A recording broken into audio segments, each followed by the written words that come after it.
All right, guys, welcome back to the Soccer Doc podcast. I'm your host, Dr. Aaron Stairs, and today we've got a awesome guest. We've got Tyler Stakiwicz from Rutgers University and PDA, a club team out in New Jersey. Basically, Tyler, thanks for coming on today. And can you tell everybody a little bit about who you are and your background in soccer? Yeah, sure. Thanks for having me. So my name's Tyler Stakiwicz, and I do coach up in New Jersey at Players Development Academy in DA and also at Rutgers University, which is a Division I school. We play in the Big Ten in New Jersey. So I'm born and raised in New Jersey. I played club soccer and college soccer there. I played at Montclair State University in Division III. And when I graduated from college, I went to law school in New Jersey as well. And while I was in law school, I was coaching my alma mater. So I kind of finished my senior year, and the next fall, I was an assistant coach on staff. I couldn't give it up. They couldn't get rid of me. So I worked my way through law school and picked up some club coaching jobs as well, and sort of gradually realized as I practiced law a little bit that my passion and love was in soccer and not in the law, or at least in the practice of law. So I was coaching at Montclair for 6 years and had a lot of great experiences. We were lucky to have a lot of success, and I learned a lot in that time. And I also moved from a smaller town club called Wyckoff Torpedoes, TSC, over to Players Development Academy, which has a really good reputation and has been, won some national championships and produced some pro players and national team players. So that was a good learning experience for me, for sure, and still is. I'm still working there. And I had the opportunity after 6 years at Montclair to move to Rutgers University in the Big Ten in Division I, and obviously it's the State University of New Jersey where I grew up. So I was really excited to be able to do that, and still am. This is my 4th year there at Rutgers, so I do both. In the morning, in non-COVID-19 crazy times, when everything's normal, in the morning we train at Rutgers from 9 to 11 usually, and then I'm in the office. I'm a full-time coach there and taking care of recruiting and meetings and all the other things that you have to do as a college coach. And then at 5 o'clock, I go over to PDA and we train at 5 to 9. So I'm able to do both every day. I'm on the field with youth players. I'm on the field with college players, which is ideal for me. I just love it. So. Yeah, that's awesome. So you basically eat, sleep, breathe soccer all day long. Pretty much. Yeah, pretty much. That's awesome. That's awesome. Well, yeah, let's talk a little bit about your experience at Montclair as a player, and then going straight into a role as a coach, right? That's got to be a pretty big 180 that you did there. Yeah, it was. I wasn't a great player by any means, right? I was okay. I joke now that the players who I coach at as a and that's probably mostly true, right? I wasn't a great player, but I loved it. It was like my favorite thing. I loved going to training all the time. I loved being around the team. I loved playing in the chances that I got to play. So I was really it was my favorite thing. I knew a pro career was like way, the Grand Canyon distance away from my ability. And so I wanted to stay as involved as I could. Yeah. And coaching seemed like a good way to do that early on. My first coaching job, I never would have thought that I was going to end up doing it. 10, 12 years later, I thought I was going to be a lawyer and finish my law degree. And it was just a time to stay close to what I enjoyed doing. But, the more I did it, the more I realized that it was what I really liked. And it was kind of a light bulb moment for me in my 3L year, which is your last year of law school, when I would leave and cut law school classes that were important, like review sessions, to go to watch a game or to go and start a training session or to go and watch film or something. And that's when I realized, man, this is you telling yourself that you know what you want to do. So, so that was fun. And yeah, the switch was hard. I actually lived with 2 of the players that I then coached. So that was really, I would never do that now. I would never advise anybody to do that. But I was housing with the players. I was a senior and they were a junior. We had the same house. Then when I became a coach, they were seniors on the team and captains, leaders of the team. And I was an assistant coach. So you have to just really start slow. I couldn't yell and scream at those guys and act like this big tough guy coach 2 weeks into my coaching career when they lived with me, and they played with me and we were friends. So I just had to kind of start slowly helping out, dropping cones and doing opponent scouting and doing recruiting and doing some of those things. And then gradually, as I got older, and the new players who came in only knew me as a coach and didn't know me as a player, that's when I could kind of slowly start to coach more on the field. And then obviously by the end of my time at Montclair, I felt like a coach, not a player anymore, because it had been 6 years, and the guys who were coming in were guys that I recruited. So it Yeah. was a tricky transition for sure, but it was good. It worked out. So. Yeah, absolutely, absolutely. And I mean, you've been able to coach at now two successful colleges, right, at Yep. different levels. What are some of the things that you see are similarities between the Montclair program and the Rutgers program? Kind of similar qualities that you've seen that kind of make up the recipe of success.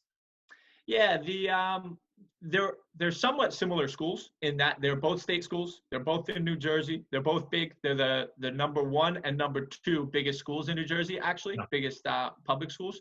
So from that standpoint, it's a similar type of player. They're They both are built with New Jersey rosters. We have a lot of New Jersey players on our roster, not only New Jersey players. Yeah.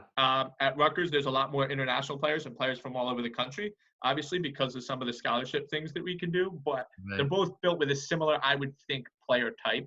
And both, to me, have a reputation, or I like to think of the reputation as being kind of reminiscent of New Jersey. Tough, blue collar, hardworking.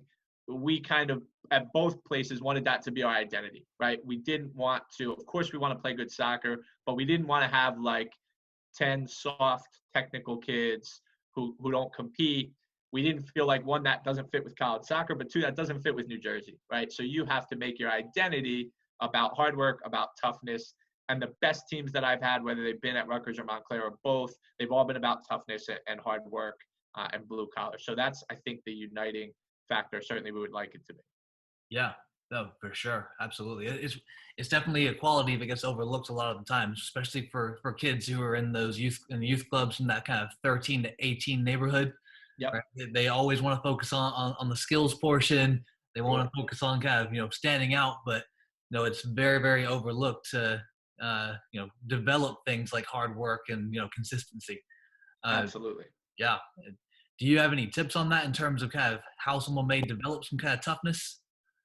Yeah, it's one of those hard things, right? It's really tough. Everybody works on, like, you work on your ability to hit a pass with your weak foot 40 yards, right? Everybody can work on that. But the ability to be tough when times are hard, to bounce back from things. I mean, those are difficult things to work at in a training environment. But Yeah. the key is really attacking training like it's a game as much as you can, even your training off the field, right? Mhm. So if you're the kind of person who is for or has a thing, and when it's raining, you don't want to go out because it's cold and it's wet and it's rainy that day. So you think, oh, I'll just skip my workout today.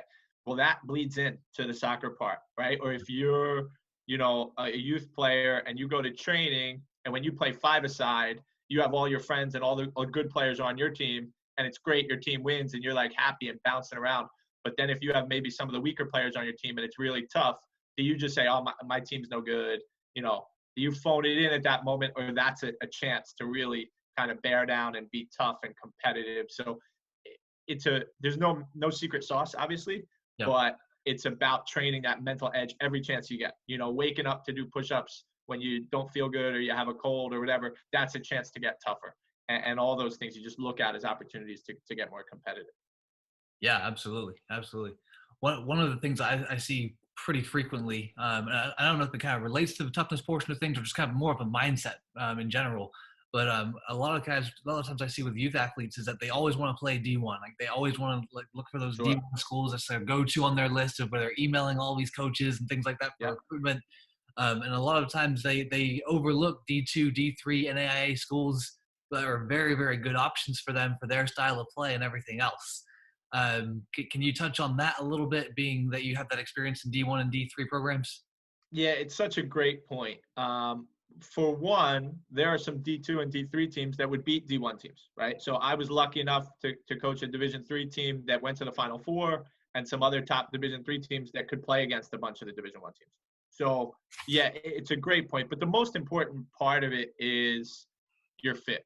Like, how do you fit in with that school and that ethos, and what kind of experience are you going to have? So we kind of jokingly, to mix metaphors to an American football metaphor, we talk about a kid out kicking his coverage, right? So if he's like a good level Division III player and he works so hard to try to get himself recruited to Division I, and he calls every school in the country, and he's like so persistent, he might be able to even talk his way onto a Division I roster, but then he ends up not having a good experience because he's not good enough for that level, or he's not the right fit for that coach.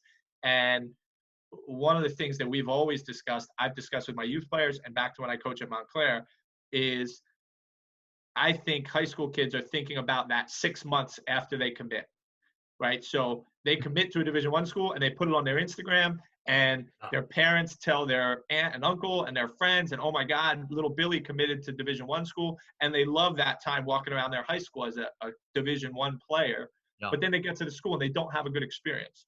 So if you think, committing to a Division III school that's perfect for you might not look as good on Instagram or get as many likes, but then you get to that school and you have an awesome experience like I did, and it launches your career and it does all those things. It's like, what did you win? The 4 years and the rest of your life versus that 6 months of the perception of other high school seniors who you might not even be friends with in a year.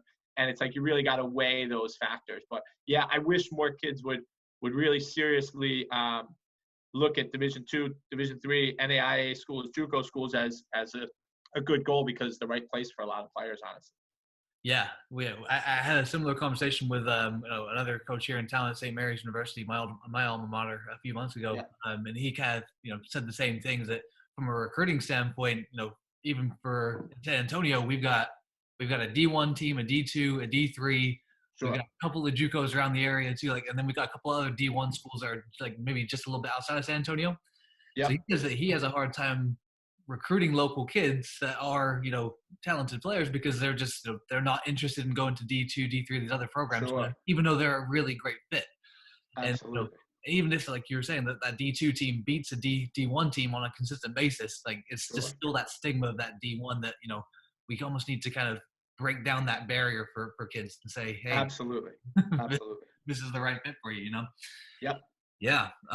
So as a recruiter for a university, just in general, what qualities do you look for in a player, maybe from a technical standpoint, but also from the intangibles? Yeah. The intangibles are way more important than people think, right? Way more important. A coach who's a mentor and a friend and somebody who I learned a lot from over the years said to me really early in my college career, or my coaching career, he said to me, you can't be a good college soccer player unless you're a good person. And I said, coach, guys in who are, whatever, a little questionable, but who are, man, they're so talented. And he's like, yeah, but watch those guys' careers. They never work out. They never have successful careers. They might have a little moment. They might have. And ever since he said that, I've really paid attention and always been amazed at how right he was. Like how important it is, those other things. So look, you have to be able to deal with the ball. You have to be athletic. Of course, it's just so important. And people who say, one of the things that bothers me sometimes is people who say, well, nobody will recruit my son because he's 5'6" and he's too small, but Iniesta's 5'6" and Messi's 5'6", and look, those guys are aliens. Stop comparing yourself to Iniesta and Messi. They're wizards. They're not the same. And being athletic is really important. It's not cheating. It helps in college soccer. Being able to deal with the ball is really important, right? So I've had players that are my favorites and that are some of the best players I've ever coached that have been 5'4", 5'5", 5'6". Of course you can do it, 100%. But you have to utilize that ability in other ways, because it's gonna hold you back a little bit in college soccer. If you can't win a header or you're not athletic or whatever, you have to have other strengths. So just wanting to isn't enough, right? Obviously. And then the intangible qualities that are important, competitiveness for me is the most important one. Right? So you have to be uber hyper competitive. It really doesn't work if you're not, because everybody at the college level is. And the ability to fit into a program and a framework, right? So you have to fit in a little bit with what the coach wants. So coachability, of course, but also with your teammates, you have to be, you have to bring value to the program somehow. And if you're the talented player who is bad for team dynamic and bad for the locker room, but you're a good player, that's not ultimately helping the program. If you're not a good player, or you might be on the bottom half of the roster, but you bring a ton of other things to the dynamic of a team, you're a leader and you do things the right way and you model good behavior, and off the field you keep guys out of knucklehead stuff, and there's so many ways that you can affect the team positively that we look for in recruiting a lot. Like, if I'm recruiting a kid and I'm going to watch him specifically, I love to watch warm-ups. I love to watch halftime. I love to watch after the game. How does he interact with a referee? How does he interact with his teammates? What's he like when the coach is talking to him? Does he blow him off, or does he make eye contact? How does he deal with a loss or when things go bad? What's his body language like? That's all just as important as the soccer stuff, Yeah, no, for sure it is. And, speaking from like my experience also, how much of that kind of comes out when you're on a recruiting trip, when maybe you've been seen by a coach, they say, hey, we're interested, come on, visit the school.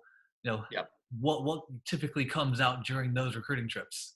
Yeah, it's hugely important. And I think just over years of experience, you really get a good feel for whether a guy is a good fit. It's hard to put your finger on exactly what you're looking for, but definitely the way that they interact with teammates and with players, what players think of them. We've always made a big effort to have them interact with players a lot, because on a recruiting trip, if you're a player at my university, you don't hang out with me all day. I'm your coach. You see me at training, film sessions and stuff, but you hang out with your teammates all day, not me. So that's the important thing. I don't want to have a 48-hour official visit where you hang out with me the whole time. That doesn't make sense.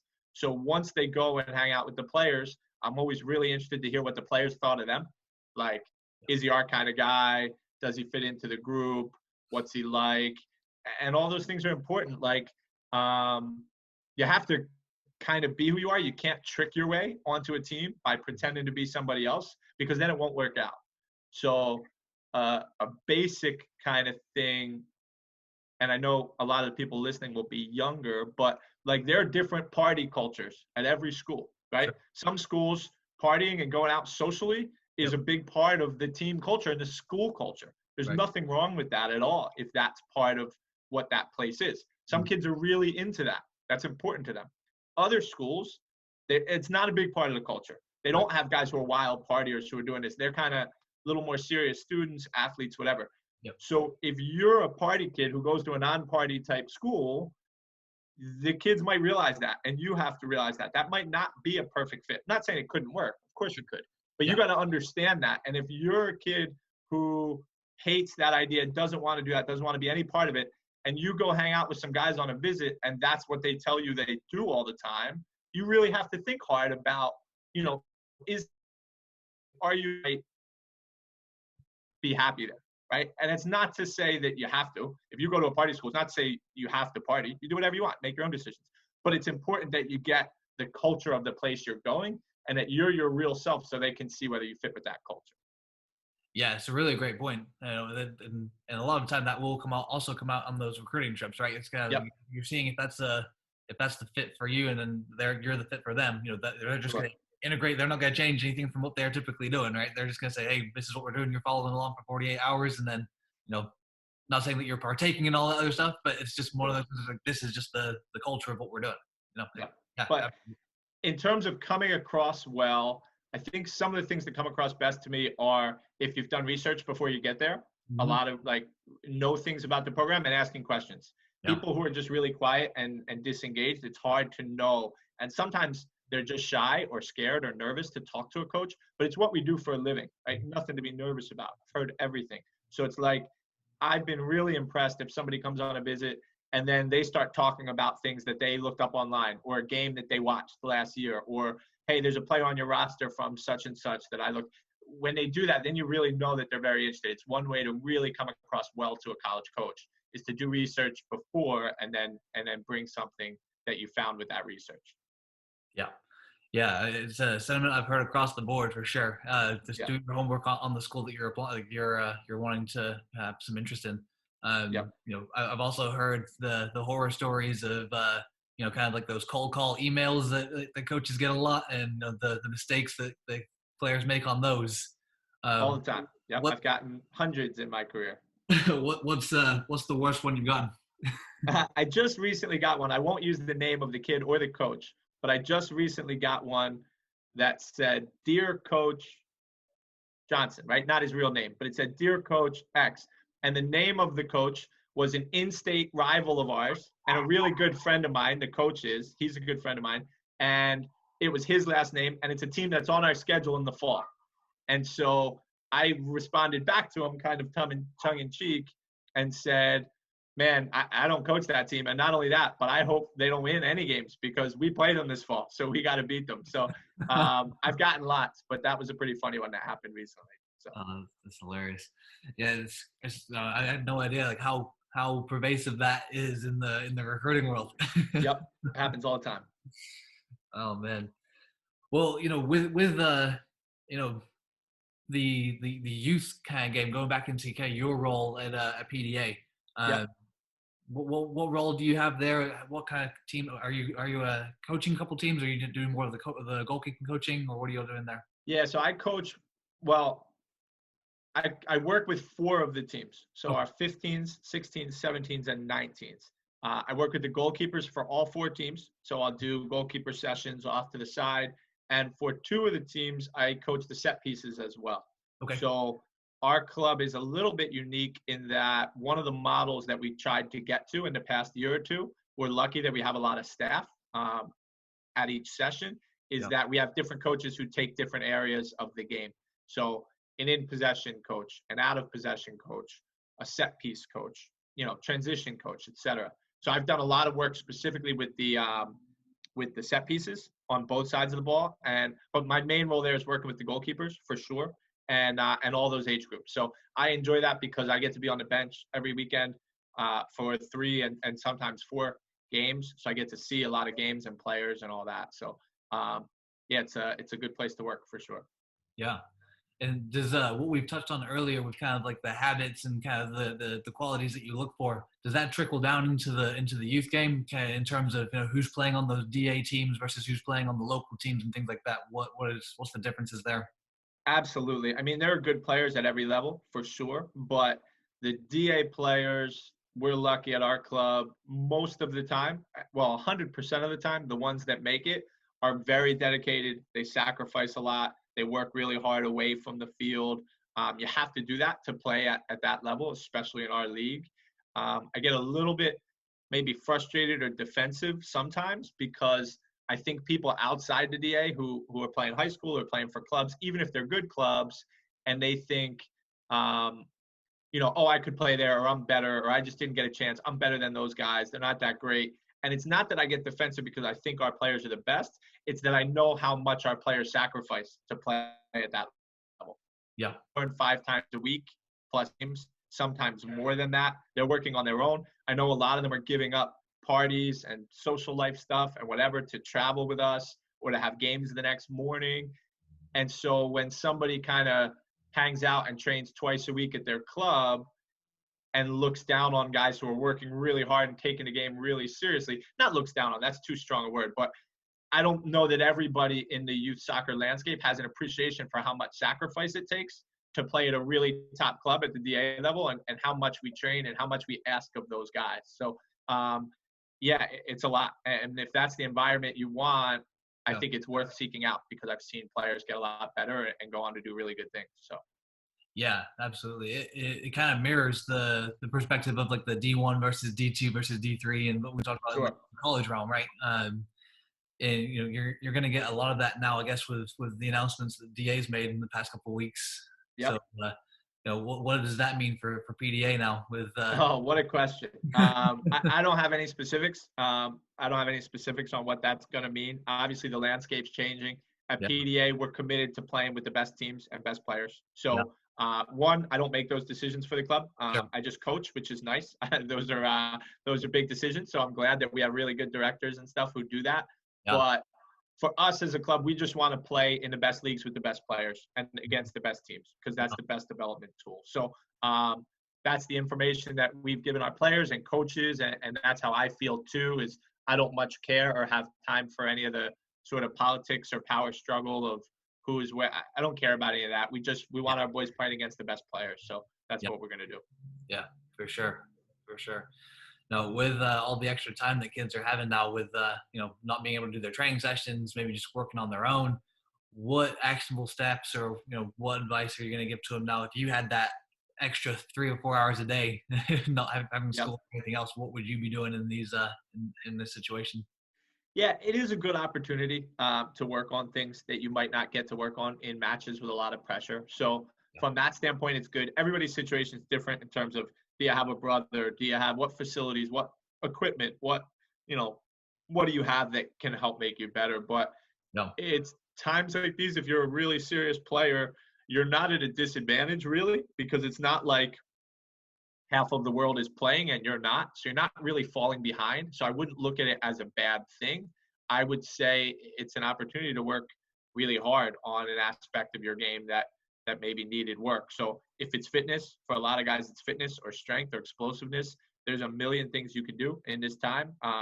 Body weight workouts and training on your own, whatever. If there are technical things, those can all be worked on.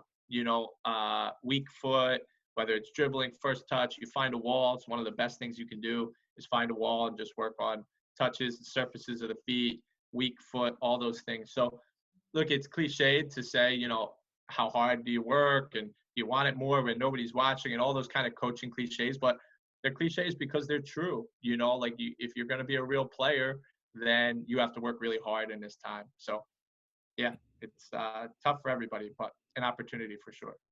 yeah, yeah. It's really good advice to follow. We're working on a few things over here. Also, we got Sure. a few of our clubs doing their, every club's doing something different, right? In terms of, Yep.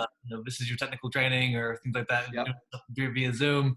There's sports performance programs out there. There's a bunch Sure. of things to work on. So, take advantage of this time while you can. Absolutely. Yep. Well, that's everything that we wanted to cover today. I want to say thank you for your time. Give us some really great knowledge to some of the youth players and even the college players who are listening to this in terms of how to get better and then how to put themselves in a good position to play at the next level, and then obviously finding a good fit for them for their career onwards after soccer. Yeah, absolutely. Happy to be here, and I enjoyed the conversation. So thanks. Appreciate it.